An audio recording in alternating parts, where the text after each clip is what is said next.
Azvipere moshe tikuona kuti muma streets, even by social media, people they are talking about VP Constantino Chiwenga.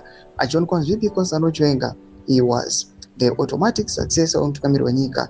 But panguva anochionekwa VP Constantino Chiwenga neagenda yavo yakustopa number 1 corruption, yakustopa zvakaita sana nepotism, cronism nezvimwe zvakadaro, zvaita kuti lead to the rise of Cap 3. Because Cap 3 is going to crash, is going to silence, is going to stop the general. Ndozarabira mashoko ari kuda panguva ine ari kuonekwa kuti people they are saying, aiwa, it's time for General Chiwenga to do subscribe or like or on the bell icon. We are seeing people, especially under 2030 lieutenants, vakaita sana retired Lieutenant General Mabranga, they are flooding social media with these placards against the voice of the people. Ana VP Constantino Chiwenga obudanyora chiti mnangagwa's history.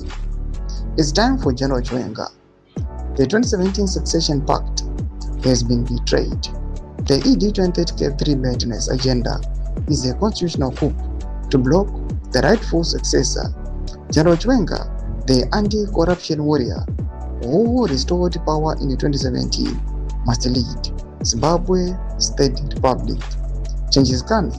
Discipline, order, consequences.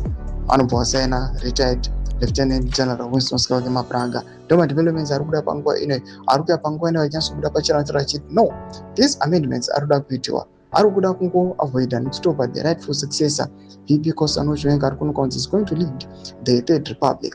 Panguva ino as we are seeing kuti time is fast approaching. Right now we are in 2026, 2028 kunyazozikamwa kunzi ndiko kwaifanira kuitwa ma-elections and the president see 2 terms ndiko paifanira kuenda up. But panguva ino we are seeing kuti they are trying to make some architects ekuya vachibridger vachikwanisa kuavoida the election pamwechete nekuavoida the general. Pinda comment section yedu dzafungura aimot kudi pamusoro pechitiko ichi. Subscribe or like, on the bell icon.